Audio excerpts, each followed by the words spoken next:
I call the member for Newtown. Thank you, Speaker. I rise on behalf of the Greens to contribute to the debate on the Crimes Amendment Inciting Racial Hatred Bill 2025. The fact that we are in this place just a day after this bill was introduced and second read by the Attorney General with no time to consult with the many communities who will be impacted by this reform and no time to analyse it closely is nothing short of a disgrace. This is a hugely significant piece of legislation that merits close, thoughtful scrutiny. It is a bill that purports to be addressing racism in this state, but is in fact little more than a performative act designed to give the illusion that those in power actually care about racism. Our communities are crying out for a genuine anti-racist, intersectional approach that protects all people from discrimination, a human rights-based approach that ensures all people are treated with dignity, respect, and equality under the law, and an evidence-based approach to policy that recognises that you can't police your way to a more inclusive society is desperately needed. Instead, what we get is a knee-jerk law and order bill clobbered together off the back of a highly selective consultation, rushed through Parliament in a whirlwind matter of days, and endless hand-wringing about the racism that has apparently just appeared in our communities overnight. As they say, there is nothing like the zeal of the recently converted, and it seems that many white politicians and commentators have had an epiphany over the summer and finally realised that racism exists in this country. Well, sorry to say if I am not feeling the multi-partisan love and unity right now. May you know that with your confected white tears that we see in this place, you are obscuring so many brown scars that First Nations people of colour live with, inflicted on them by the racism that has existed in this country since invasion. I would never have thought I would find myself in this place putting on the public record my opposition to a bill addressing inciting racial hatred. But I also never thought that a New South Wales Labor government would sink so low as to entrench division within legislation that seeks to address one of the most significant issues in our community, which is hate speech. It is for this reason that the Greens will oppose this bill. The object of this bill is to amend the Crimes Act 1900 to make it an offence by a public act intentionally incite hatred towards another person or a group of persons on the ground of race. On its face, this sounds like a good thing, but as always, the devil is in the detail.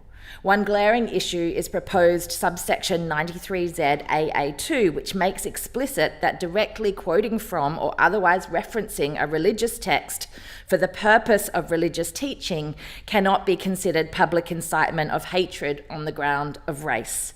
It is deeply concerning that the right to freedom of speech is apparently sacrosanct for those engaging in religious teaching, but can easily be extinguished for all others in every other circumstance. What's more, this bill continues the resurgent New South Wales Labor tradition of giving the New South Wales Police exactly what they don't need. That is more power. Not content to offer the cops a 40% pay rise, New South Wales Labor just yesterday brought a bill giving New South Wales Police the power to effectively shut down any protest near a place of worship, regardless of whether they are actually targeting said place of worship. It is absolutely outrageous that an institution infected with the systemic racism and culture of discrimination that is the New South Wales Police should have any power in determining which protests can go ahead or indeed what actions of racial hatred are worthy of prosecution and which are not. These are just two of the many reasons why the Greens cannot support this bill. It is a heavy-handed solution to a social problem that cannot be solved by legislation. The recent graffiti and attempted arson attacks on the synagogues, including in my electorate of Newtown, a childcare centre, a Jewish school and a home, are absolutely deplorable. The Greens reject and condemn the hateful words and imagery that have been on display in these attacks and the racist thinking that underpins them. So too do we reject and condemn the racist underpinning hateful Islamophobic and anti-Arab graffiti scrawled throughout Hornsby Westfield, the separate attacks on 2 hijab-wearing women this past week alone, and the attempted arson of a school bus belonging to an Islamic school in Adelaide. It is stunning and deplorable that these 2 lists of incidents, only one has been met, with widespread outrage and condemnation it deserves. Only one has seen the New South Wales Labor government put its shoulder to the wheel and claim to be taking an anti-racism seriously. Only one has seen the establishment of a dedicated New South Wales Police Strike Force Pearl, for the purposes of further investigation. Only one has seen the Premier and his ministers, along with the Prime Minister, meet with community representatives and demonstrate active public support and solidarity. Indeed, only one of the communities has been the subject to attacks in recent months will be protected by this bill. The existing definition of race in Section 93Z extends to ethno-religious or national origin, meaning that Jewish communities and individuals would be protected under proposed Section 93ZAA, but Muslim communities and individuals who are not considered as sharing one ethno-religious or national origin would not. Tell me how that is adding to unity within society. Again, we cannot police our way into a so-called social cohesion, and we certainly cannot achieve so-called social cohesion by picking and choosing which groups and which incidents are worthy of our confected outrage and protection. Here I pause to quote Race Discrimination Commissioner Giridharan Sivaraman, who incisively points out that the phrase social cohesion has become widespread because people don't want to use the word race or racism. The Commissioner says the term erases conversations about structural racism, saying we need to be able to get along, but part of that is having difficult conversations sometimes, and we don't. I speak for myself and other people of colour in my team when I say it has been a gut punch to sit in this place this fortnight and listen to so-called leaders line up to talk about how until recently New South Wales has been a tolerant, multicultural state in a tolerant, multicultural nation.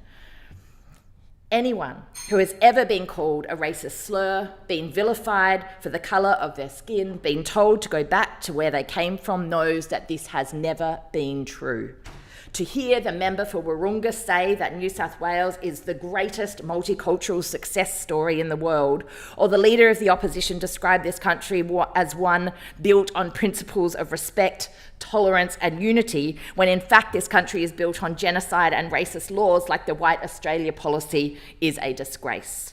To be crystal clear, we are in this sorry state of affairs in which right-wing extremists feel empowered to paint Nazi symbols and the most disgusting anti-Semitic words on synagogues and other places frequented by Jewish people because governments on all sides of the aisle have for years refused to take seriously incident after incident after incident of racism. We are here because both major parties have ignored every other time First Nations, migrant or other racialised communities have told you that we feel unsafe.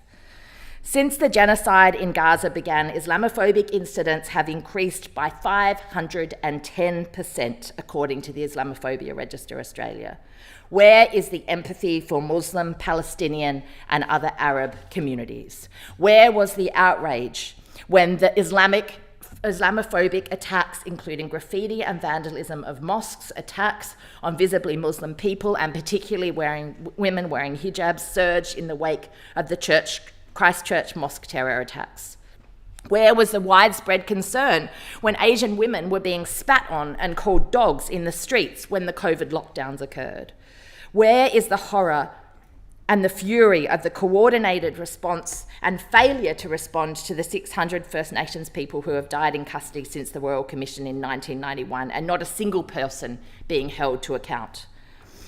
Anti-Semitism is a scourge that should never be tolerated. But to be clear, so is every other form of racism that this state has consistently and routinely ignored. We are at this grim inflection point precisely because this country has always failed to grapple with the fact that we are built on a colony built on blood and dispossession and land stolen from First Nations people. And we are here because for years those in power have chosen to ignore the warning sign after warning sign that we are now deep in dangerous territory. In 2020, Federal Police Commissioner Reece Kershaw used his appearance at the National Press Club to warn us of the rise of right-wing extremism. Speaker, if I can seek a brief extension of time. The question is that the member's time be extended. All of that opinion say aye. To the contrary, no. I think the ayes have it. The ayes have it. Thank you, Speaker. The Federal Police Commissioner used his appearance in 2020 at the National Press Club to warn us of the rise of right-wing extremism. This came after years of rightward drift from governments and major parties at all levels, including the adoption of Pauline Hanson's One Nation's policies by John Howard's coalition government and the defection of the former leader of the Federal Labor Party to this very same extremist party.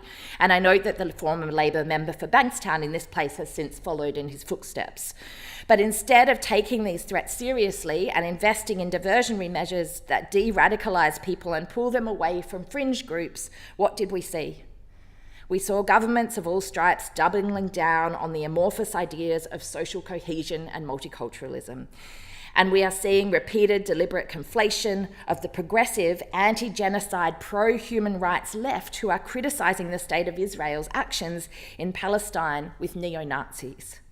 Black and brown people in this country know that the idea of a tolerant multicultural community has always been a myth that those in power gladly peddle themselves to get over the guilt that they fail to recognise and make reparations for the foundational genocide of First Nations people in this country. We know that the word tolerant itself is an insidious doublespeak, that it means our acceptance is forever conditional on our assimilation into some sanitised ideal of diversity. We are tolerated so long as we don't rock the boat or indeed arrive by boat, so long as our accents aren't too strong, so long as we stifle our mother tongue, our customs are deemed Western enough to tolerate, we are coaxed into believing that we have more in common with the oppressor than the oppressed, that we are safe so long as we become the model minority. We refuse. We will not let this government pit us against each other and pick and choose which of us are worthy to protection and safety and which are not.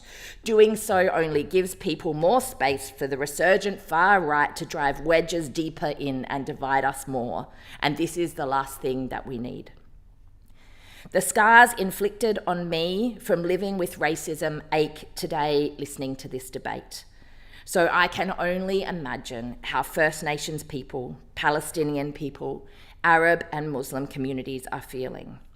Perhaps if you listen closely, you will hear the cries of rage of centuries of intergenerational trauma as some in this place seem to have only just noticed that racism exists. We need an Anti-Discrimination Act that does not discriminate, and I note the commitment given by the Attorney-General that this government will undertake a review into protections against hatred for vulnerable communities to inform whether to broaden this new offence to other attributes. The Greens look forward to the findings of that review, which must be independent and holistic, taking into account not only the hatred people experience on the basis of race and religion, but also on the basis of their sexuality and gender identity, and indeed other attributes. Right now, we know that the civil law falls so far short of the mark. And we need funding for diversionary and extremist intervention programs that are not police-led.